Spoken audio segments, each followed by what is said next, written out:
any good cruise line would not want you just to go and write a good review. That doesn't make sense for anyone, does it? If YouTube could get rid of subscribers completely, delete the number, I would love that. Are cruise lines too focused on attracting first-time cruisers? I don't think anyone should be a loyal repeat customer to Okay. a cruise line. Do you think that cruise line cutbacks are a necessary evil? I miss the chocolate Yeah. if they don't do the evening one, but I don't really know what everyone else is missing. It frustrates me so much. It's a thumbnail of that cabin, and it starts with someone packing up the car. Like, Oh no! Oh my God! It's my. Oh, I'm so glad you said that. I couldn't agree more. The Sail Away Uncensored Cruise Podcast. At what point did you realise, hang on a minute, I'm doing quite well for myself here. I can now pack in my day job and do YouTube full time. so it was quite a long journey because I started my website 2016, a YouTube channel 2017, and I left my day job in 2021.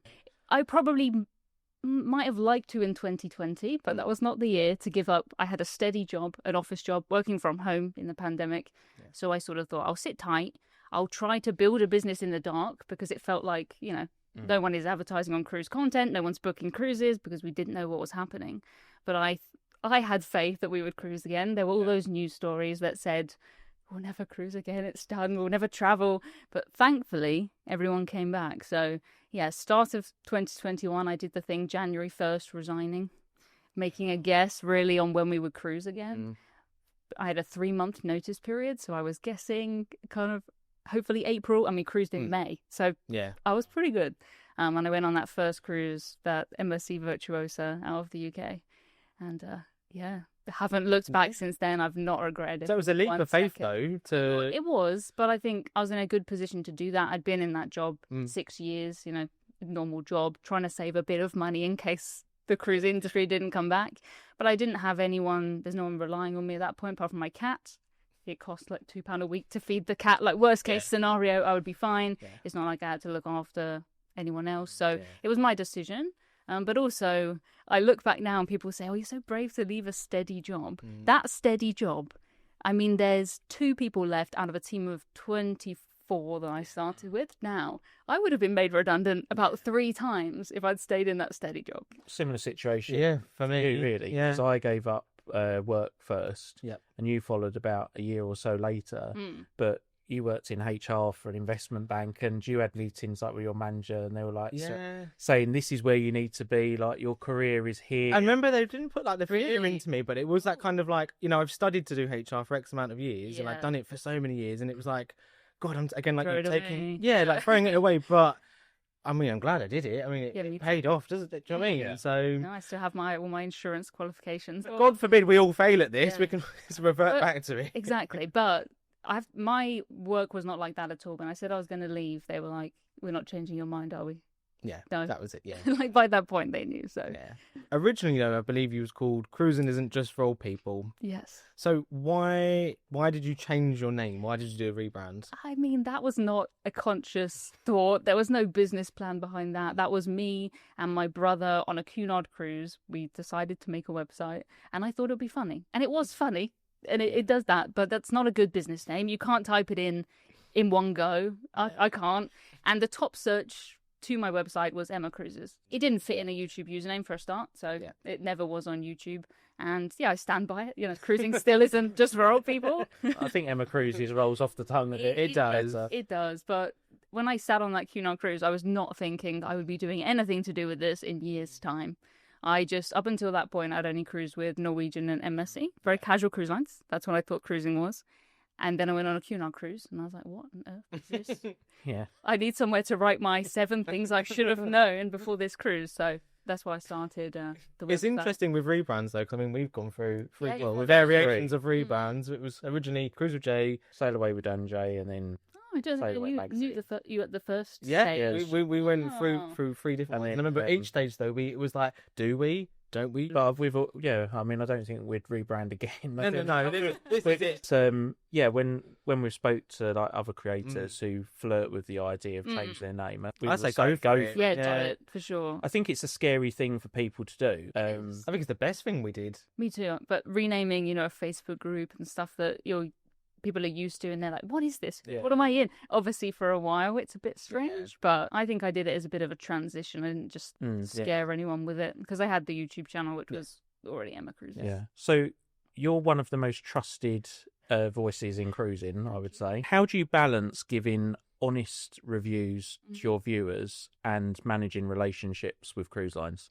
It's quite hard to imagine an audience when you can't see them. Yeah. So when I'm, offered something like a trip, and I think, oh, would the people who I've met who are in my head like that? Does that make sense for what I would do?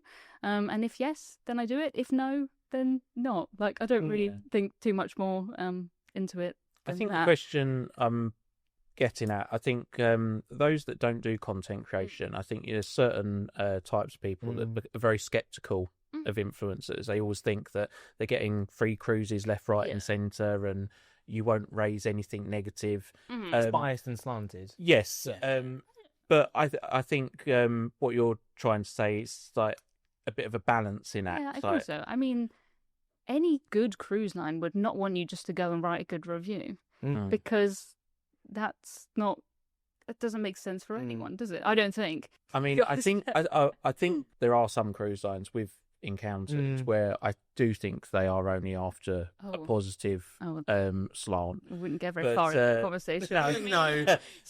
No, and they don't with us. And as soon as they find out that you're not going to sugarcoat issues and things like that, then they back off. But I think most cruise lines that you deal with, they're actually inviting you on their ship because they value your content. You would hope so, that they've seen your stuff, I mean, they've researched and they want that for them, right? But I do think it's interesting when people focus on influencers, but then don't look at journalists or magazines or travel agents. If I take a press trip, I'm on there with journalists who are normally writing for a magazine or newspaper and travel agents. Like, it's the same thing. I think influencers tend to scare cruise lines more than journalists, because I think with journalists, I think especially a lot of the ones we've encountered in our field, there seems to be long established relationships with the cruise line, and I feel like it's automatically assumed that they're going to write a very complimentary piece. You're kind of in a slightly different space than me, I think. Like, I've only really had good experiences with journalists who are interested in what I'm doing. They don't necessarily always understand it. It's very different from what they do, but most people are very, curious. We've actually had some journalists as well. When we were at the very early stages of launching the magazine that still saw us purely as content creators, I do think some journalists have this attitude. They look down a little bit on influencers, and I don't think some journalists like that influencers are given so much time and opportunity. Maybe you have to get used to it. Do you still enjoy cruising, or is it a job where you just can't switch off? I think even before it was a job, I was going on a cruise wanting to come back and tell people about it, and people weren't interested in it. I'd go back to my normal job and say, can you believe on Norwegian Getaway compared to Norwegian Breakaway, they changed whatever they changed, and no one cared. So I always had that before I had any sort of business brains around this. So I definitely don't get bored. I definitely still enjoy it. I do a lot of different cruises. I think it would be quite different if your job was to, just take the same Caribbean cruise with Royal Caribbean over and over again. But I pick things that I'm interested in. So if you look where I've been, I'm on a very random river cruise, or then I'm cycling, and then I'm in Africa, and then I'm doing a transatlantic, and then there's not really any cruise that I won't try, even if it's not for me. I'll go on there and say this is for this other person. Not necessarily for me. So, no, I love it. Cruise lines these days, I think, are becoming obsessed with economy of scale and profit. So do you think that ships are potentially coming a bit too big these days?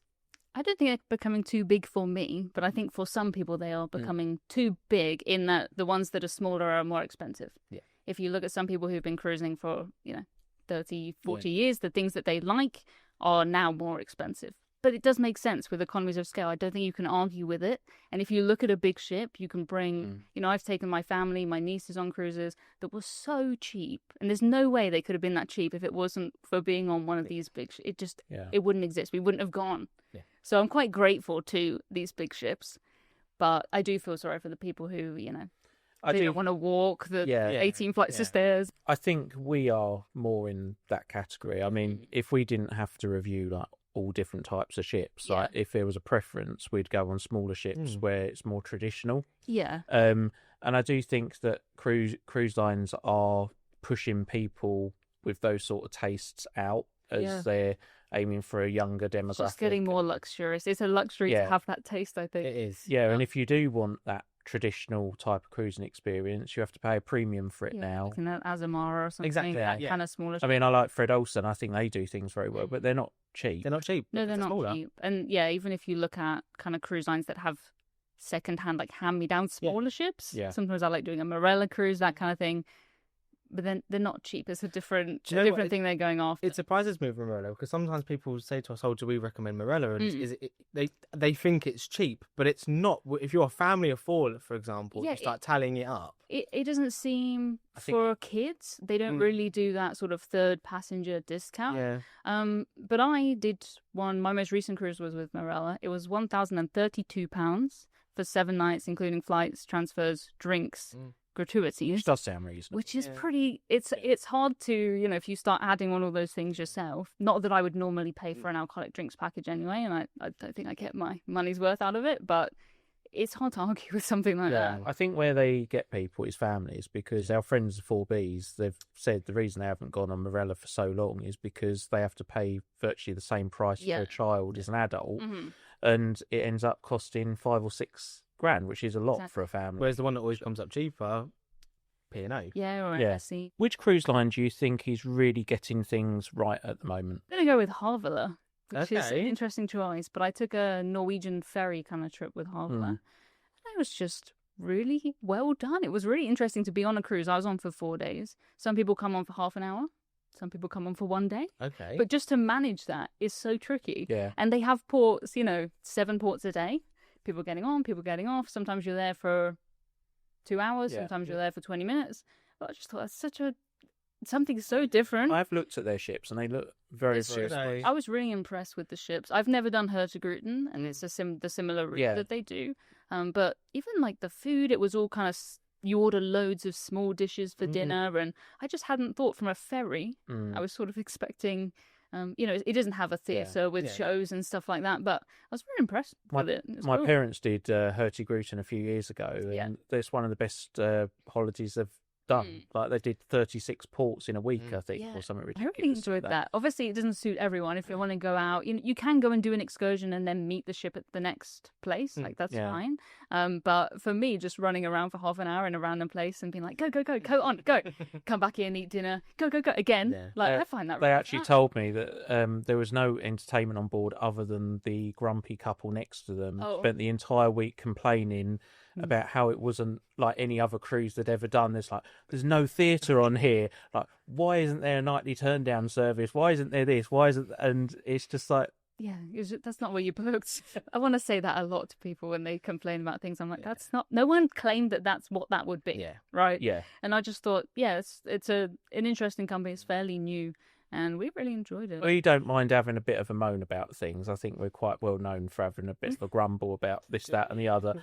But something that I always think is funny is when you get someone that will go on like a massive ship like Avia, let's say, and then they'll say it's too big, and it's like, well, that's basic. Like, don't choose one of the biggest ships. Yeah, and it's advertised as that, isn't it? Yeah, there's no secrets. If you see a picture of that ship, the rows and rows and rows and rows of balconies on the side, it's a big ship. Yeah. Do you think some cruise lines are becoming penny pinching? And that affects how a cruise experience is. It's just an effort to keep the beginning price lower, isn't it? And if I look at when I started in 2016, and my thing that I said then was under £100 per night, I'm happy. Like that's a good bargain. Yeah. And it's harder to do that now. Yeah. But I have done that a couple of times in the last 6 months. So it's still possible. Yeah. It's just harder. Yeah. But I mean, I don't normally pay for specialty meals or I don't normally do cruise line excursions. So I think I sort of protect myself from a lot of that. I know the gratuities are coming. I pay them up front if I can. And apart from that, I normally just buy a soda package. So I'm not spending a lot of money on any of these cruises. So you still can cruise cheaply? You can. I think you have to be a bit more flexible with not just your time, but if you have a specific cruise line in mind, it's not going to work. If you can block off 2 weeks in June or something and just say, I don't care where I'm going, I will book something really random, probably be a random Costa cruise or Celestial or something you've never even heard of, you can get really good deals. But you can't wait and say this is the one I want to do. I'm going to wait for the price to come down. It's probably going to sell out. I think certain cruise lines can get away with the penny pinching. Like if I was to go on a Costa cruise and I'd spent 300 or 400 quid for a week, I'm not going to be going on expecting extravagance. When I said to you about what cruise lines need fundamental change, there's two that springs to mind for me. Cunard, I think, has an identity crisis. Yeah, Cunard's an interesting one. It's not a cruise line that suits me. No. I've cruised with them loads of times because it's very interesting, and I like to review them. It's not one I would pick by myself. I don't really do the formal dining or anything like that, but I sort of understand what you mean. I'm seeing hearing more and more often people that have cruised with Cunard for a long time that are leaving and going elsewhere. And I think, Paul Ludlow's in charge of P&O, is also in charge of Cunard. I think that we're already starting to see cuts which have taken place at P&O starting to appear in Cunard. Maybe I'm too used to coming up from P&O, so I don't notice what things used to be there that weren't. No, I think we watched Paul and Carol's video and they said that, like in the Golden Lion, where the food was always free, there's now quite a few extra I did say that in my options. My review. I said I just don't look beyond that point. Like it just might not. It might as well not exist. If there's a side that's paid and a side that's not, I'm not going to turn it over. Another cruise line where I feel like they'll be very, very wary about whether things go according to plan is Princess. I think when they launched Sun Princess, I don't think they'd claim that was a massive success. Well, lots has changed since then. Yeah, a lot has changed. They don't do that sort of stuff unless there's a very good I was only on that ship for about 3 hours, maybe. I just happened to be in a port where the ship was, and Don managed to get me a day, on board, which was amazing. Thanks to Don. But yeah, the people who created, I do feel bad for the people who created ship tours and things very early on, because that's not the same layout, which is interesting. I'm very interested in the ship. I want to see how that works on a real cruise. But yeah, I've cruised with Princess quite a lot, but not for a while. I'll be interested to see if they do a third ship of that class, because again, with so many changes and so many issues, don't know where they're going to go. Princess, if I was taking a cruise with my parents, they love a Princess cruise. It suits them. Oh, I actually like Princess, but I think from a PR point of view, I think the launch of Sun Princess was a failure and delayed, a bit of embarrassment, and I think they'll be hoping that Star Princess will be a lot more seamless. Yeah. What's the biggest misconception people have about you and your life as a YouTuber? I just go on a cruise all the time, and that's my job. It's nice to have cruising as a job. The cruising is not a job. If anyone knows how you get paid just to go on a cruise, let me know, because that's not a job. But I think if people look at, they see a YouTube video that's 20 minutes long, that took 40 hours to edit, how many hours to script, and how many hours to film. It's not. I do go on cruises a lot, and I work when I'm on the cruises. I'm very grateful for that. But that's the smallest piece of the puzzle that goes into running a business like this. It's exactly the same for us when people they say the exact same thing. Oh, you're constantly traveling. I'm like, yeah, but what they don't see, like you, is that we're getting up early to film, and then we're doing emails. Ours isn't a 9 till 5. We'll open our laptop most mornings at 7 and still be open come 10 o'clock at night. Me too. The last thing I do before I go to bed. Yeah. It's not healthy, but no, it's not. I fully understand. Yeah, it's stressful, but wouldn't change. You can't blame people, because what they see is what they see. Exactly. No one would understand this business model, which I get a lot of questions about it. I'm always quite open about it. If people want to know, I'll write on my website, this is how this works, because I would be interested in it if this isn't what I was doing. I think maybe because I came from a normal sort of office job where you'd look on the computer and be like, what's going on? Yeah. So, I was trying to be quite open about that because it's interesting. What's the most awkward fan interaction you've ever had? I think I've been quite lucky. I just don't like it when people draw attention to me. It makes me really nervous. If people shout at me, Emma, across the pool, and then everyone else looks and goes, who's that? I find that really awkward. I love talking to people, but I love it when people come up to me, at the bar, and they're like, hey, Emma, don't get other people to look at me. That makes me nervous. But people are excited, which I take that as a compliment. I'm just... In preparation for this interview, I had a look on Google to see what comes up when you put you in. Yeah. And that kind of made us put the question in, because Emma Cruise's bikini is one of the top searches. I which fear that must be quite uncomfortable. I feel that's the same for all of the females in just YouTube. Yeah. But it's Emma Cruise's boyfriend, husband's job, as if the only way I'm on a cruise is because I have a rich husband, which is not the when case. we interviewed Lucy cruising as crew, like some of the comments, I mean, we've deleted a lot of the comments. There's some comments which we've had on that video which are like, I mean, like she's an object, basically. Yeah, me and Lucy, I saw Lucy like last week. We catch up a lot. It's just something that comes with it. You can't stop people Googling things. I mean, there's pictures of me in bikinis. People want to Google it.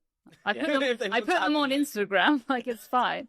But it's just weird that people are searching for it, right? Yeah. It's a bit creepy. And something I didn't actually have in the questions, but just while I think about it, there seems to have been so many fake accounts created of you. Oh, I know, you've helped me. There are some of them. Yeah. Like, we haven't had that yet. I kind of like wait for it. Yeah. It must be very stressful, I would have thought. So annoying. I wouldn't mind if people didn't fall for it, but I get emails that says, "Hey Emma, I've been chatting to you. I just want to check this is you." Absolutely, that is not me. Do not send this person money at all. Yeah. Do not.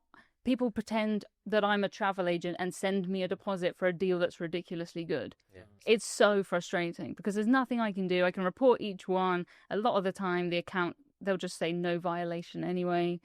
So it's hours and hours. Yeah. That's what we're talking about. People think you just go on a cruise. It's hours a month just trying to control my own image. We just get annoyed with like the principle of it. Like, I think it happened yesterday. We had to message someone because they stole It's when someone steals it and tries to make money off of our drone shots or something. That's when it really, really irritates me. And people do successfully do it. Yeah. And sometimes they do it better than I do it, and that really annoys me. They'll take one of my videos, cut it up, put it on TikTok, get 3 million views. Yeah. I can't do that on my TikTok. Going back to, we touched on it a moment ago, do you think that cruise line cutbacks are a necessary evil, or they're getting a bit out of hand? I don't know. Other than, if I look at my first cruise, the things I miss, I was 11 on that first cruise. So it's a midnight buffet. Yeah. Love that. I guess the twice a day turn down, but I don't care about that at all. I don't know who needs their room cleaned twice a day. I miss the chocolate if they don't do the evening one. But I don't really know what everyone else is missing. How I felt about it, when P&O announced, let's say, that they were getting rid of nightly turn down service, we don't need it. No one needs it. Yeah. But I thought, right, that's the first brick out of the wall. They'll cut that and then it won't stop. And I feel that P&O, but it's happening other cruise lines as well. Yeah. But every time we go on them, it's like, that's changed. Oh, they don't do salmon on the everyday list in the main dining room. Oh, they've got rid of the vegetarian menu. And it's just like, at what point do they stop? And I feel like we have to be those grumpy bastards. We're keeping note on this, I don't know. I just feel that if people don't call it out, cruise lines are not going to stop. And I know you said you don't look past the menu where there's more extra charge. Literally, I don't. There's more extra charge now than there is menu. Yeah. And that's where it's starting to bother me. And when we spoke to Bill from Ritzy Travel Guide, I agreed when he said that you go back 2 or 3 decades, like the main dining room was like the restaurant to go. Like that was where you were going to get like your 5-course meal, and it was like an evening to remember. Yeah. But I think now it's kind of like. I'll tell you what, here's another example for you. I get what you mean. Go to the speciality restaurant. That's the example. Queen Anne, for example, on Cunard. Yes. That main dining room is short by an X amount of 100. I don't know how many 300. It is. 300 short. Yeah. So those 300 passengers have to go either to the buffet or the specialty dining restaurant. So they are pushing you to go and spend money. They must know though, right? They must have looked at decades of numbers where people go, like, I don't think they'd risk 300 people queuing up, like, trying to get in. It's a very ballsy prediction to think that 300 passengers are going to be able to go and fill the speciality restaurants and the buffet. I'd imagine there must be times where, well, we know that quite a few people we know that have been on Queen Anne seems to have had like long wait, for dinner. That's one thing I absolutely detest, by the way. I do not understand why anyone would want to pay for a cruise, go on holiday, and then have to wait over an hour to get a table at dinner. I'm a 5 p.m. dinner kind of girl. Oh, you're I've never had to wait for anything. Lunchtime. Yeah, and it's great. Why would you...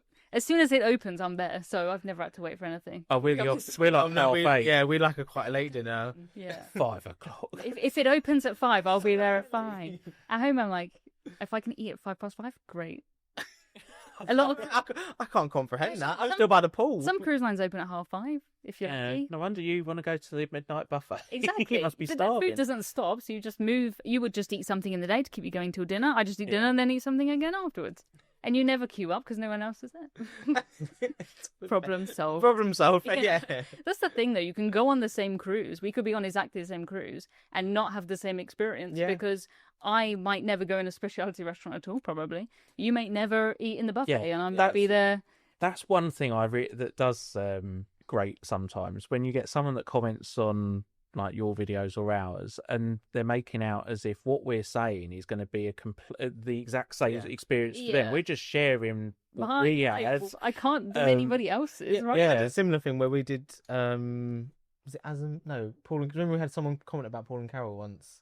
Oh, it was when we did Morella video, and when we'd gone on it, they were still doing quite a bit of work to her, and it weren't the best experience. And someone commented saying, "Well, this video is total rubbish because Paul and Carol went on it, and it was absolutely fine." And Paul and Carol, exactly. Everyone's going to have a different experience. It's always interesting to me how I normally read reviews when I come back from a cruise rather than before I go, because I want to go into it I don't want to be looking out for certain things. I want to just go have a good time and then come back and see. But it's funny, like I read some people's what they've done on their cruise and they got up early to go skipping on the top deck or something, and like I'm asleep at that point. But we just had a completely different cruise. They're worried about the kids clubs. I've never been down that corridor at all. I'm not going in the spa. It's just there's so many different cruises you can have on the same cruise. Yeah. So someone can have a terrible time because the spa didn't have what they want and the kids club lines were really long, and that would not affect me at all. Yeah. Are the smoking areas bad? I don't smoke. If there's none, that's fine for me, honestly. Yeah. But yeah. Your dream cruise, just a click away.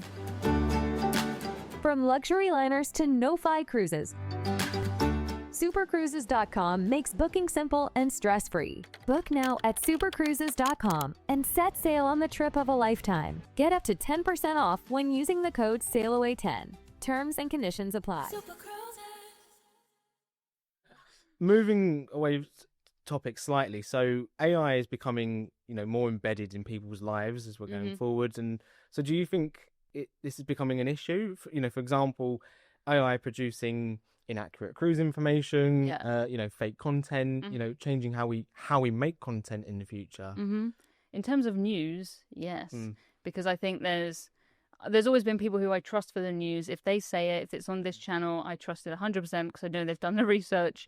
But it doesn't take much for someone just to make up a rumor, or a few people confirm they saw something that might not have even happened. Yeah. But once it's been written, people copy and paste it, use AI to do that really fast, and there's no way you can correct something and get it seen by the same amount of people. That is something that's really hard about the internet. Say I have a problem and then in the end I was wrong. If I do a video saying sorry I was wrong, no one 100 for the people are going to see it, right? Yeah. So I think the danger with AI is the speed and the ease. But I use AI all the time just as a friend to talk to bounce ideas off of. I'll give it, I want a YouTube title that's like this. I'm thinking about this. Can you give me other words? And sometimes you just see something and you think that is terrible. That's great. It's great as a tool to help you. It is. But if you're just copy and pasting from ChatGPT, then I don't think that's the way to go, because it's not it's not 80% accurate sometimes. No. I mean, an example. I did an article in a magazine a good few issues before. Yeah. And I tested it. I said, normally we do like trivia stuff and we used to do jokes and stuff, and I used to like source them myself or come up with them and look for it. But I said to ChatGPT, I said, give me top 10 cruise and nautical facts. Yeah. They were all rubbish. They were all fake. Yeah, they were so out of date. But they sounded true. Yeah. But they weren't. So I thought, you know what? I'm going to put them in. But then I backed it up with an article and said, literally it was on the next page. It was like, don't believe everything you read or ever see online, because the page you just read was complete rubbish. Yeah. Just makes it faster Yeah. for people to be able to spread. They always could make up stuff. Yeah. But now it's so easy. It's so easy. Yeah. But I think that makes it even more important that you can trust, if there's certain journalists, there's certain, radio or YouTube channels that as soon as they've done a story on something, then I will repeat it. Up until that point, if people ask me on a live stream, have you heard about this? Yeah. Not until this person, or this person says it. Yeah. And then yes, because I know I can trust them and I know they would have researched it and not just copied it. And I can tell that many press releases that we receive from cruise lines has all come out of AI. Many of that, because when you've used it, you begin to recognise like ChatGPT loves certain words. He does, and those dashes and stuff. Yeah. I don't know how he's supposed to use those in normal life, but like the long dash. No. Not the little dash. It always does a long dash. It worries me with content creation though, because I'm fascinated by AI, away from cruising and stuff, but they're working on programs where like they will chop up your videos and then it will start to edit it for you, and it really worries me. I've used something like that before to make short form, but where does it stop? But like it decides what's interesting. Gives it a rating. I've never used it. Like I've not liked the result. But it's not far away from being able to do that. Hopefully, it will make tedious things easier. Yeah, what we want, but not. We still have to have oversight. Yeah, I think it just makes what we do more valuable because we have our faces and our voices, but then again, you can AI a voice and a face now, and a face. Yeah. So but we're here right now. We're here. This is real. I promise. Look, it's real. What are your views on content creators that are buying views and subscribers or indulging in methods to so-called cheat on YouTube these days? I think it just shows that they don't understand YouTube. It not only does nothing, but it actively sets you back so many steps. It does. For me, if YouTube could get rid of subscribers completely, delete the number, I would love that. It would seem crazy delete to people. Delete it. It doesn't do anything, and you could have a number that says monthly viewers, active viewers, that actually show what is happening on this channel. Engagement's key. I totally agree with what you've just said, because we have said for years, views and average view duration and watch time, that's the data we're interested in. I don't really care about the subscribers. No, honestly, subscribers is a vanity thing. I think it made sense 10 years ago, but it's not the way YouTube works. You can be subscribed, you can click all the buttons, and people will still not get the notifications if it's not good content. Exactly. And the thing that happens is, say you buy 10,000 fake followers. When you make a YouTube video, it is testing it with your followers. So what it is doing is showing it to these fake robots that aren't going to watch it because they're not real. And then YouTube's going to say that's a terrible video. Yeah. So even if you do have good content, it's never going to get... Like, you set yourself so far back. If anyone's done that, just delete, just start again. It's like, it'll be better to have 0 rather than fake. With the influence that you have with people... And you are an inspiration you are. I think there's a lot of creators that certainly look up to you. If you were friends, let's say you had some friends that were content creators, and you thought, hang on a minute, they're definitely indulging in some sort of illicit activity. Would you say something? Yeah, I mean, it's very easy to see, isn't it? There's tools out there. You can see someone gain 60,000 subscribers in a day, and they have 0 comments on every video. But then it's also when you see them go up by an exact amount. And then drop by YouTube does round a bit, but you can tell really easily. So I would hope my friends ask me for advice before they felt that they needed to do that. And I'll always say to people, I don't want to give advice without, but often I'll say to someone, please, if you just change that word, you'll get so many more views. So please do. And people, take my advice on it. I think there's a lot of creators that just get tempted by it. Like, I think everyone wants things done quickly now. And what's the goal? Like, what is exactly. I don't understand. You say cheat, but cheat to get where? The problem is, though, what I've seen with PR agencies and marketing agencies that work with cruise lines is they will go on and see who's got the biggest number or got, but then that's all they go off of, and they don't then educate themselves, really. They do need, but they're looking at the wrong thing. So let's say, just plucking numbers here. Let's say there's a channel that's got over 40,000 subscribers, but then all of their videos they put out struggle to get more than a couple of hundred views. Yeah. Why are PR agencies or PR departments inviting content creators like that on and they must be looking at the subscriber count alone. But the other, then I talk to PR agencies, and but I'll talk to them and I'll say, "Oh, do you know much about cruising?" And they'll go, "No, I've never been on a cruise." They have no clue what they're looking for apart from those numbers. Yeah, I mean, whenever I work with any company, what they're interested in is comments. They're interested in people taking action because they have, "Oh, I've never heard of this. Now I've done it." If no one's commenting, I don't know how you could show anything. It doesn't exist. It'll all come out in the wash. That's what I always think. We've said in previous podcasts, so you can always tell which channel's going to work. I can tell you got into this for a passion. We got into it for a passion. But sometimes you'll encounter a creator and they're like, "Oh, how long? Oh, as soon as I hit 1,000 subscribers, I can monetize." And I think some people think they can earn a fortune within a very short time. We've had people say to us, "Oh, so when do you think I'll get my first free cruise?" For me, maybe 4 years of work? Yeah. So if you look at the pay per hour, 0.001p. But what people shouldn't overlook, I guess what I'm trying to say is we find comments rewarding. If we get a comment that says you've really helped us decide what cruise to book or something, that's that's the best thing for us. That's the point, right? That's why we do it. So for me, I don't care if someone watches my content and says, "That looks terrible, I'd never do that," or "That looks great, I'll book that now for my family." Like, I couldn't care less what way you choose. I'm not trying to tell you that this is a good thing for you. I'm saying this is a good thing for you if. And then another thing I would say is don't become too obsessed on numbers when it comes to views. Like, I think we did it certainly once upon a time where we'd create a video where we'd book a cruise purely because we thought it would make content that was going to do well on YouTube. Like, you almost need to upload and not worry about how many views it's going to get. It's always the most random things. Yeah. I publish something and don't even look at it again because I think that's just, that's not as interesting as this thing I worked really hard on, and it will do 10 times better. So, you just have to try different things, not be afraid to, vary your style. If you look at, you say you can tell I got into it for the passion, but I think if you watched my first videos, I don't look very passionate about it. I look terrified. But I've changed a lot over the years on what works for me. When I started, I looked around at what other people were doing, tried to do that.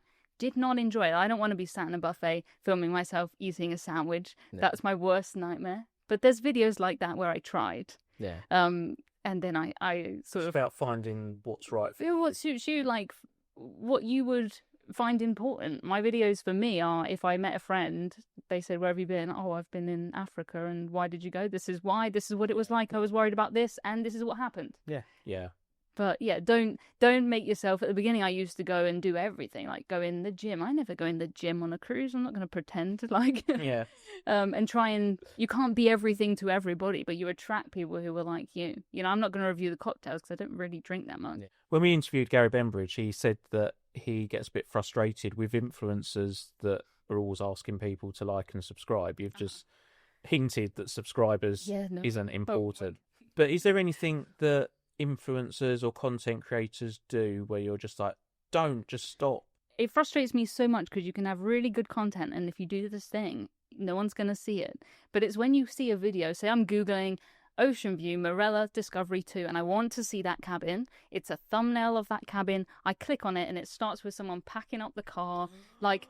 Oh no! Oh my god! It's my. Oh, I'm so glad you said that. But I'm skipping all the way in to get to 4 minutes in to see the cabin.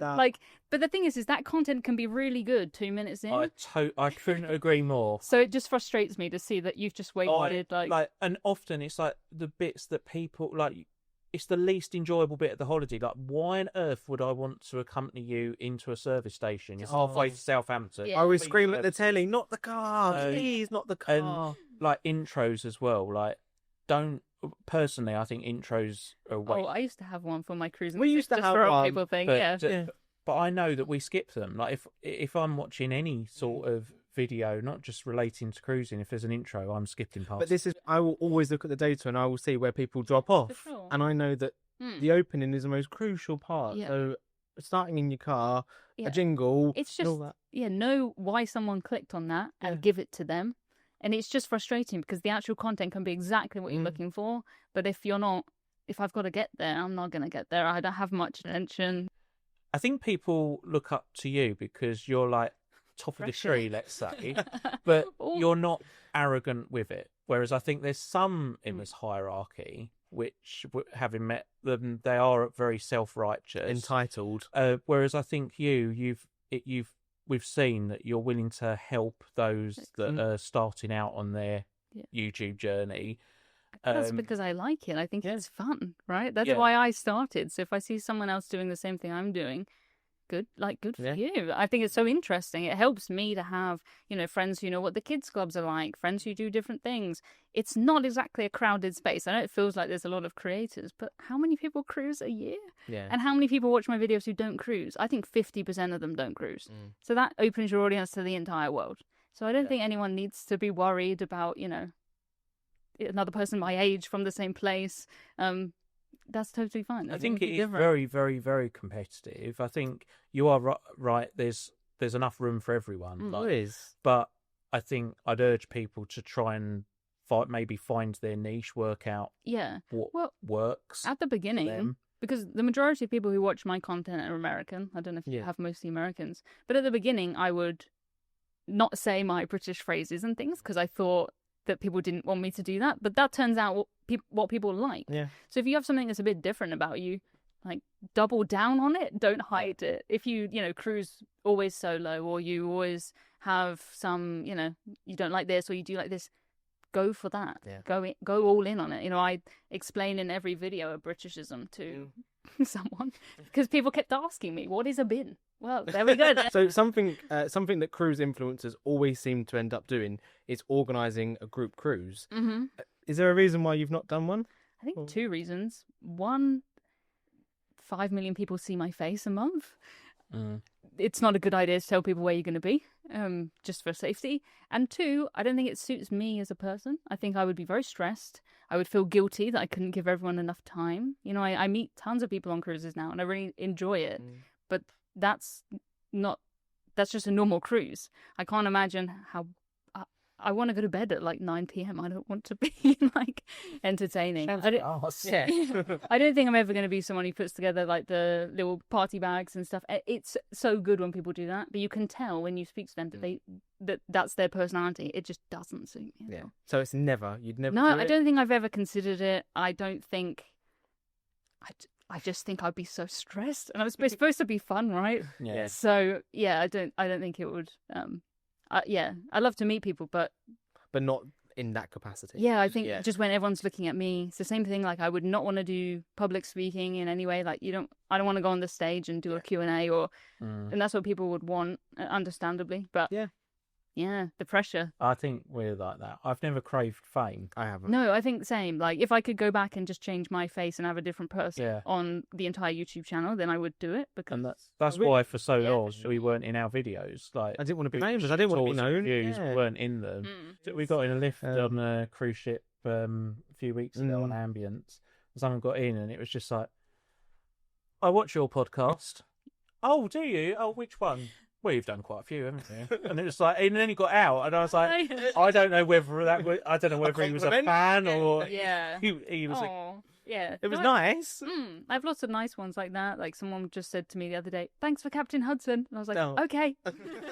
That was it. Didn't say anything else. It was nice, and I do really like it when I can catch up with people, and then I'll see them later in the cruise and see how it's going, and they'll tell me, "Oh, we've got a 6-month-old, and this is what happened." Great, but the idea of people coming to see me. Yeah, that's different. That is really scary. You once told us, or it was me, when we first had a phone call after you'd been on Ambience, that one video is all it takes to propel a channel on YouTube. Would you say that your trip on Scarlet Lady with Virgin Voyages is the video that might have done it for you? That was the first one, when you're refreshing and it's giving you 1 out of 10 in YouTube, which is the best thing you can get in the confetti, and it's really... We took the confetti. I know exactly what you mean. That was the first time I had that really sort of I don't know how high this is going to go kind of thing. If I look at it now, that video, it's not. Yeah. If I got that now, I'd be like, that's a terrible video. But at the time, that was really exciting. That was a really interesting cruise for me. That was a press cruise that we went on. We were delayed because of bad weather. They couldn't do the gangway. I was a bit confused. I mean, I think I have a better understanding now, but at that point I was like, who are Virgin Voyages for? Because they were coming out with a price that was so high, and trying to aim it at my sort of age. And I was like, I don't know anyone my age who has this amount of money. And I just didn't understand. So I went on board. Things were a bit weird, but it was good fun. But I kind of came away thinking, I don't know who that is for. I did go back. I have cruised with Virgin since. But it's quite funny. If you look at that first video I made, look at the points I made, they have changed all of them now. Apart from the swimming pool, they haven't made it bigger, but they can't do that. No. But apart from that, every other thing I said, like, you know, just things that they changed for the sake of changing, I feel like the soap was black instead of white. Like, there's a reason soap is white, right? Just small things like that. But now it's back to white again. So, yeah, I haven't done one for a while. I'd like to do a proper Virgin Voyages cruise. But I think it was just sort of such a new product. I didn't know really where it fit. I don't think anyone really knew where it fit. But it's found its space, for sure. People love them. So, yeah, I'd like to do one again. When you did that, though, I think it would be fair to say you caused a bit of a stir in different ways. No, I would. I think there was a lot of people that were on your side, but when we looked up, there was some that thought that you might have been going on there intending to put out negative content. Yeah. I actually think a lot of what you've said we'd agree with. Like, I actually like Virgin Voyages, but I think there's just a bit too many quirks. Yeah, I think there's less now, but it was everything was just for the sake of, you know, there's a reason why cruise ships do some things. I don't think being given a vibrator in your cabin is necessary. No, is that gone now though? It's gone. I think they've got. I mean, okay, I know Virgin like to be different, but for goodness' sake, just stick to the pillar chocolate. There's some things it worked though, right, for them. Like no, as you said, no, but the publicity at the beginning, well, it worked. People were sharing it, tattoo studio, that kind of stuff. So when I saw it, I think you actually summed it up as student accommodation. Was it who or said that? So, well, probably when I first saw the cabins, I thought it was. It reminded me of my uni accommodation. Yeah, that it was a bit IKEA-esque. But there's many things that Virgin do very, very well. Seating appalling. Well, that's what I was about to say. There's no backs to chairs that are comfortable. Oh, okay, I see. Awful. Food good though. Food is great. Food is really good. And I like the entertainment. It's different. I like the entertainment, but I like to know when and where entertainment is going to happen. I like this is the theatre. I will go to the theatre. Not, I'm sat in a lounge and now I'm in the middle of a jellyfish farm. Like, what? But I think that's my personality. But yeah, it's quite funny when people sort of remember that as being a negative video. But I remember writing my script. I literally highlighted it. And it's good thing, bad thing, good thing, bad thing. And every bad thing, there's not even any opinions from me in that video. It is just, there is no storage in this cabin. Yeah.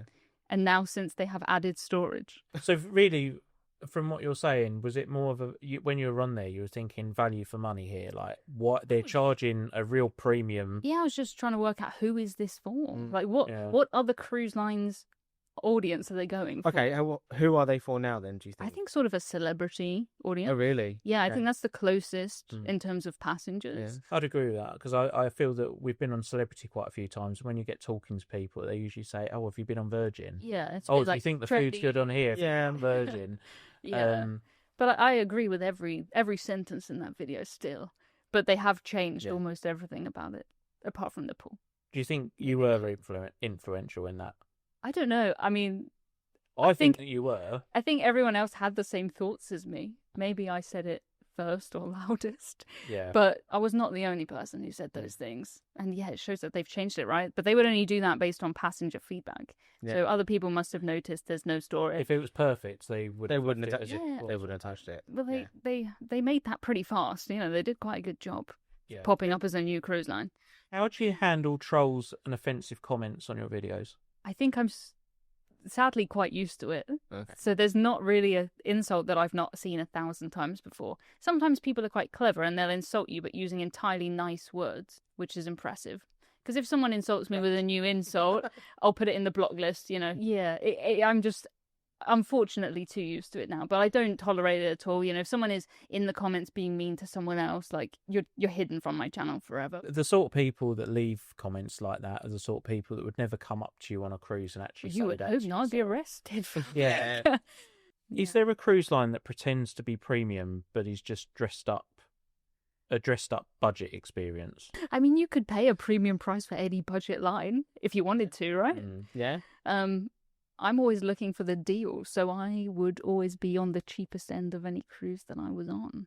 As you said, they're not really your bag. Do you not think that Cunard's a bit like that in the sense that you could go on, let's say, Queen Victoria for 400 or 500 quid for 4 nights if you searched hard enough? Yeah. And I think they like to make out as if they're premium like they used to be, but it's actually... Yeah.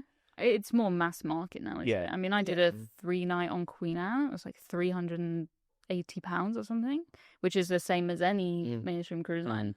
But it's not luxury. I think it has a lot going for it in terms of, the history, and it has the lectures, and there's a lot of nice things on there. But I don't know that are they selling themselves as a... If I think of a luxury line, I think of Seabourn or Silversea. They still, they're all dressed up in like the red when you board. And I mean, it's cute. I think they still like elements they're still trying to promote put out their premium or luxury. I mean, Queen's Grill certainly is. I really rate Queen's Grill, but my God, do you pay through the nose for it? But I think maybe they are transitioning to be a bit more like celebrity, or try and get hold of celebrities' demographic. It is an interesting change. Having gone on, I did Queen Anne last October and then Queen Mary 2 again in December. Well, January, quite soon after. So I sort of had the old style Cunard, jumped into new, and then went back. But the new Queen Anne suits me way better than the other ones. Just for what I've said about Cunard, I don't think it suits me necessarily. And Queen Anne is closer to Princess or any other cruise line. So what's your take on eco-friendly cruises? Are they actually making a difference, or is it just a good PR stunt? Probably a bit of both, to be honest. It's probably exaggerated, but I feel like we'll take what we can get. Any progress is good progress. The Havila ship that I went on, that can go on batteries for 4 hours. Cruise lines like that, I think, are really sort of pushing things, and then other ones, making slow progress behind. But we're going in the right direction. If you look at ships from, 20 years ago, compare them, we've come a long way. But it definitely is a trendy thing to sort of I do think when some cruise lines announce a new ship and they say it's LNG powered, let's say Avia and Iona, specifically, can't say for sure. And even though I've asked and they never actually gave me an answer. But when we went on Avia in the Caribbean and you saw like this thick black smoke billowing out the funnel, I'm pretty sure Avia wasn't running on LNG. And LNG is very difficult to source. And I think it is a bit of a PR stunt, like trying to convince people. Isn't it good that they see that as a worthwhile PR stunt, if nothing else? That means that they see that people are at least paying attention. Yeah. So... I figure a bit of both, but we're going the right way. Get 50% off your first order when you subscribe to Sail Away magazine. Get the digital version for £3.95 and the printed edition for £6.95 every 2 months. Subscribe today at sailawaymagazine.com. Are cruise lines too focused on attracting first-time cruisers, let's say, at the expense of the loyal repeat customers that they would have had? I don't think anyone should be a loyal repeat customer. A cruise line. I think that's silly. When someone says, I've only cruised with this cruise line, I won't look outside of that. You could be missing a cruise that you would like just as much. That's half the price. And it has these other things that you didn't even know existed. So I always encourage people, don't be loyal. I don't think it's worth it. I have the highest loyalty with Norwegian and MSC. And I love a free specialty meal, free bag of laundry. It's great, but it's not going to stop me from, I'm not going to not do that Costa cruise because I have MSC loyalty.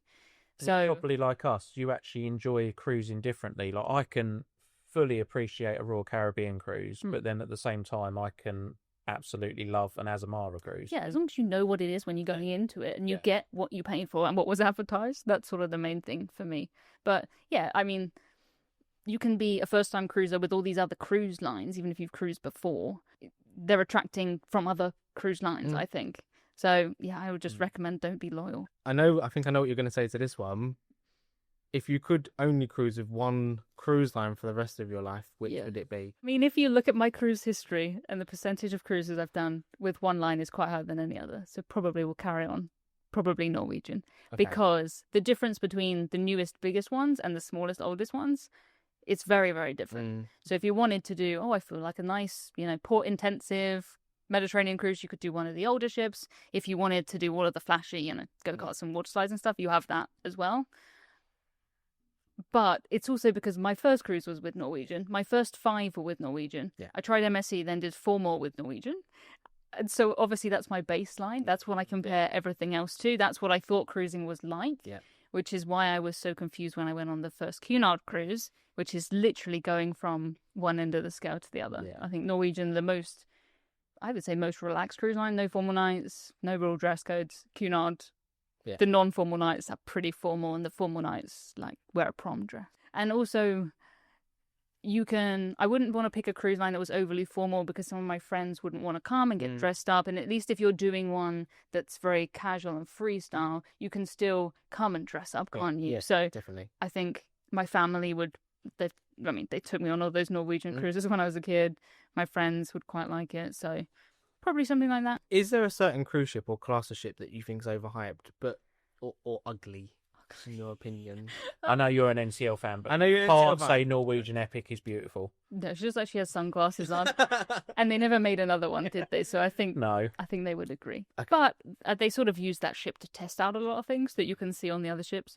But instantly recognizable, right? So you can impress people. Very recognizable. That one's epic. Ugly. I mean, a lot of them are just boring looking, and then I would forget them. But I like ones with the hull art. I like the look of the Cunard ships. I think they're very grand. I like looking at the ones that have that big open aft, like the Royal Caribbean and stuff. They're cool. Well, so give me a Leighton's list. So Queen Mary II. What do you think about her? Is she as luxurious and as special as people make out? So I've been on her twice. The first time I just wanted to try a little trip to Hamburg. And then I decided if ever I'm going to do a transatlantic, this is the only way I'm going to do it because I get seasick. And so I booked a very cheap one in January, which is the worst time you can ever do a transatlantic. We had a storm we had to avoid. On the scale of calm, rough, we had one day of rough and then every other day higher than rough. So the rough day was like beautiful. Every other day was quite rough. But I mean, the thing about it is it's not supposed to be a modern ship. Even when they launched it, it wasn't supposed to be new and shiny, and that would be really weird. I think it's quite well looked after. Like, I never had any problems in the cabin or nothing was broken. It just looks how it looked when they launched the ship. And some people don't like that. They say, the wood's old and the colours are old and stuff. I think some places are quite nice. They like the buffet, that lounge that they changed. Yeah. It's not a ship that, one I would particularly choose, but I think they've done a good job with it. In your opinion, what is the biggest cruise rip-off that drives you mad? I guess Wi-Fi, because I have to buy the Wi-Fi, and it can be so expensive. My Marella cruise, you have to buy it by the megabyte. I know. We're going in April. We're doing it. Going to drive me mad. Yeah, make sure just get one of the eSIMs. Use the 4G, 5G. We'll download our series to Netflix before we go. We'll just rely on data. In some ways, when I first saw that, I was like, who wants to buy it by the megabyte? But it does make sense if you're just a person who wants to go and check your emails. But yeah, the Wi-Fi just cannot cost that much. But I suppose they don't want, it's kind of how many people can the Wi-Fi handle, particularly on an old ship. They don't want everyone to have the Wi-Fi. A rip-off for me that also really pisses me off is charging for water. See, I couldn't care less about bottled water. I just feel that bottled water should just be right, like for a cruise, which regardless of what cruise line you go with, I think cruising is still seen as like a premium way of travelling. Just give people bloody bottled water, even if it's Kirkland. Go to Costco, get the cheap bottled Kirkland water, and it's not something I ever have on a cruise or really. You just drink Pepsi by the barrel. I drink Pepsi if I can, or I'll bring the little things of squash. I know some people can tell the difference between different tap waters. I am so that. No, not a clue. It happened a few days ago. On SS Rotterdam, like I asked for a bottle. She said a large bottle of water. When they brought it over, as soon as I tasted it, I was like, no, I think this is tap that's just been put in a bottle. I prefer that. Do you? You like still right? It was so easy. Yeah. It is weird when you can buy a drinks package that's $100 a day and it doesn't include water. Yeah. I can tell from the questions we've asked you so far, you are so low maintenance. I will hope so. I'm just you are. Be out the house. You really are. I can't remember if you said, but is there a cruise line or cruise ship that you would never do again? Your first experience on Ambassador wasn't... Yeah, I'd still do Ambassador. Do it, yeah. For sure. I was only on there for 8 hours, so I feel like I need to get back on there. Ambassador, yes, they do advertise with us, so we work with them. But I think what I like about them is I think they've got their gap in the market. Well, they know what they are, and they say what it is. They're not pretending to be something they're not. Exactly. And when you're paying 300 quid for 4 nights, let's say, for a window sometimes, how can you go expecting the world? I don't know about you if you travel much on land, but every time I try and book a hotel on land, I realise how expensive it is to stay here compared to going on a cruise. Like, the fact that this exists and you can get your food, even if it might not be what food you want, I said that to you when we were on Ambience. I think it was the Purple, but I said, like, if you went to a Premier Inn, like, you would struggle to find the price that cruise would have cost, and you're getting all your food covered. Exactly. Yeah, that's why people ask me, oh, do you ever do like a staycation? No, it's like so much more expensive. If I didn't even say I didn't want to go anywhere, just get on a Southampton, stay on the ship, come back, like don't need to go to Bruges again. Like, it's fine. So I'm assuming there isn't a particular cruise ship that you would want to cart off to the grave. The only ship I've ever been on where I thought this is at the end of its life was when I was on Celestial Olympia, built in like 1980. Gosh, she was bloody old, And you're walking along the corridor, and then all of a sudden there's a step. You're like, it's so higgledy-piggledy. And the amount that ship vibrated in that funnel bar, oh my goodness, it was hard to have a drink. But still, literally, that you can see my videos. Like, normally you can't show motion on a drink, but it was a great cruise. Like, I loved Celestial, I'd love to cruise with them again. But on that ship, you can tell an 80s cruise ship. The ones in the 90s, I've been on some old ships that have had $1 million spent on them. You can't tell because everything is new that you're touching, the seats, the chairs, the carpet. But on a ship like that where it's up a step in the corridor, like, there's nothing they can do. You've raised a substantial sum of money for Mercy Ships, a charity which does so much good in some of the poorest countries in the world. Can you tell us how you first got involved with Mercy Ships and what drew you to their mission? So I was listening to a podcast unrelated to cruising, and someone mentioned on there, I don't know who he was, that he had volunteered on this ship. Just heard the name Mercy Ships, and I thought that sounds like a good link between what we do with cruising. I'd like to do something for some charity. I've done other things before, shaved my head a couple of times, but it was never for anything sort of cruise related. So I thought that would be good. I didn't want to shave my head for a third time. I didn't fancy doing any of those really long walks or anything that would physically hurt me again. So I decided to create this toy of my cat.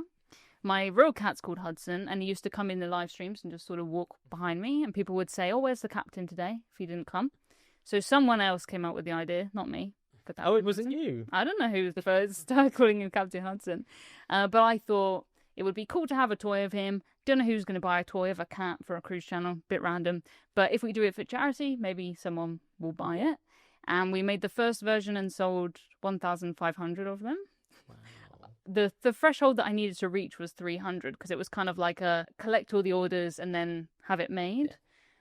So I was thinking, if not, we'll just get refunded, like no problem. But we've made 5 versions now. And every time we've sold more, we've sold 3,000 of the last one.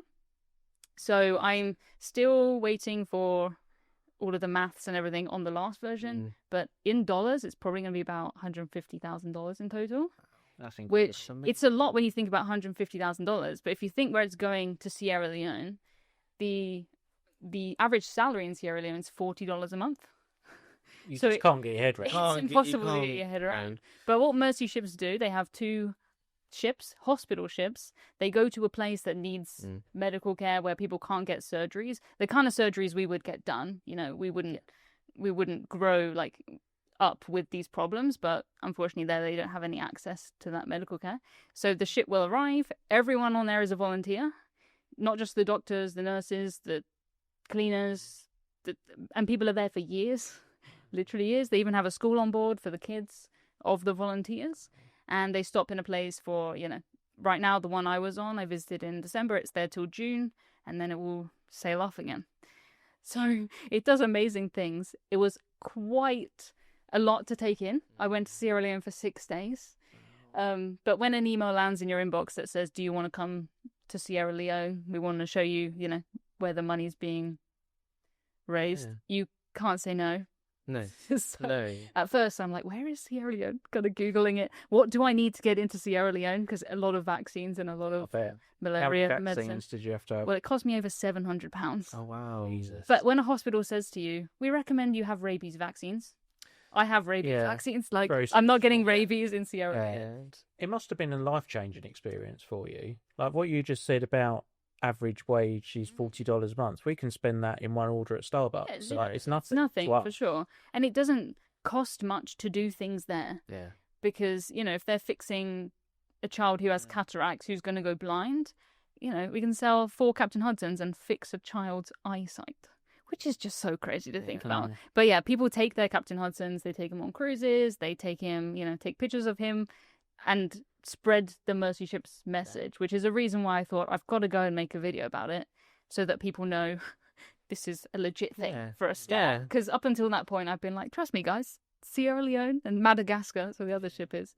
But now they can see it, and we took Captain Hudson's there and we gave them to some of the patients and things. Oh, that's so it was so cute. You can see the kids going meow meow meow with the cat, because orange cat is universally like a fun toy. But yeah, it's amazing what you've done. Fantastic. Yeah, it's amazing. Well done. Well, it's not. It doesn't feel like it's me because it's 10,000 people who have bought Captain Hudson. It's like a massive group project. It is them, and that they deserve as much recognition, but it was you that came up with it and got it off the ground. So never. You didn't have to. No, I never knew it would end up here though at all. I was thinking maybe we might sell 500 of these, donate a few thousand, and then move on to the next project. But as long as people keep buying them, then I think we'll keep going. Yeah. We've also seen that you've become, heavily involved with cruise maps, and I think it's Cruise Globe that's coming out now. So how did that come about? Tell us about that, Jen. So no one will know this apart from if they were there. But when I started my website, I designed all of these maps, had them printed out. They were basically massive magnets with all the cruise ports on them, and I used to sell them on Etsy and stuff, and people would put their cruise ports on them and basically just join them up with a string. Yeah. Very basic. But that's what I wanted in 2017. Stopped doing that because I've figured out quickly, living in a tiny flat, had boxes everywhere, and that was not going to be my career, have my normal job at that point. So I never really thought about that again, but I knew there was something that I wanted. So I met 2 guys, Matt and Will. They'd just launched the company called The Cruise Maps. At that point, there was quite a basic map created after the cruise with the itinerary. And I joined the company at that point. So, there's the 3 of us that co-founded this company. And I took what they had with the data from the cruise ship, and I thought I would like to see that on the internet for free. Because I have a list of cruises that is a mess. And when, I meet people like this and they say, where have you been? I don't remember in which order I went to the ports. I don't know how far that is. I'm just not good at geography. My memory's not great. So now we've taken that data that we use on the cruise maps, put it on the internet, completely free to use, thecruiseglobe.com, and people can sort of use it as a logbook. And also we can add things like little animations for YouTube videos. But it's great because I've been working by myself since 2021. Now to have like an office I can go to and colleagues I can talk to, and I can have an idea and they say, Emma, that's a good idea. I can't believe though you said that it dates back to 2017. I'll be honest, like when I saw you were announced as a co-founder, I was like, how is she co-founded it if she'd only just joined? Yeah. But now you're in the background. Yeah, I mean, that was a completely separate project by myself. I don't want to associate that company with my terrible attempt that I've made in 2017. But it was always something that was sort of in my mind. I have started doing it on the Cruise Globe. Nice. Something that I was a bit disappointed with, I'm not sure if it's you're looking around it, you can't add any cruises before 2015. Is that something that... So, at the moment, the data doesn't exist. Like, cruises before that, they did not drop off a little trail. It doesn't exist. Yeah. But what we're basically going to do is sort of mock it up. If we know where a ship was and it went to this place, we will assumed that you went in a fairly normal pattern, which is the best that we can do, to be honest. That is coming soon. But the thing about the newer ones that I like is I like looking at them and seeing, oh, we went round in a circle, or oh, we did something that I didn't know. And you think you know where you've been on a cruise because you were physically on the cruise. You have no idea. I think it's clever how you're getting the data. Anyway, even going back to 2015 is impressive. It's not perfect data by any means. You know, we have humans who are doing a lot of checking. We had, in the first week, 57,000 cruises added. So as you can imagine, even if 20% of those need a check, that's a lot of hours. But we have a big team now, a big data team who are sort of working through, and it's only going to get better. If you wasn't doing what you're doing now, you know, being a businesswoman in cruising, what would you be doing? Fear I'd still be in my old job, probably complaining about it. But I worked in data development. I worked in insurance. So I was coding all day. So I was sat, you know, Fun. black and white text. That was it, really. But that allowed me to, you know, I had the space in my brain before work and after work to do things that were more creative. I never thought I had any creative skills. I studied maths at university, like very black and white logical. That's interesting. That you're a very like logical person, and yet the other side of you is very creative. Yeah, like I think I thought I can't write, I can't spell, I can't do anything like that. That doesn't matter if you can't spell. You know, I can't spell to save my life, but I don't need to. You just need to be excited about a thing, and then that motivates you to make it, right? I mean, I do wonder, looking at my old content, I'm like, how did I do that? Like, how did I go to work, go to the gym, eat dinner, record a video, go to bed, and then do it all over again when no one was there? But thankfully I did. Like, I'm very grateful to me for doing it. I'm glad no one was there at that time, because you need the first 100 videos to be practiced. So we usually end with a quick fire round, but I thought we would do things a bit different with you. Okay. So we looked, we went onto Google and wanted to see the most common questions that are asked about you. Okay, cool. So here's some of the ones that we've got. So where are you from? I'm from Sussex in England. Who do you usually travel with? Either my other half, my family, or random friends that I rope in. I hate to ask this, and I know you've already answered it, but it was, are you a lesbian? No, my other half is a man. And are you married? I'm not married, no. Are you a vegetarian? Not right now. Are you a millionaire? Not that I know of. If someone who makes one of those videos that says that I have these cars and stuff can let me know where they are, then I'll collect them. And that's it. Thank you. Thanks for having me. It's been fun. You. The Sail Away Uncensored Cruise podcast.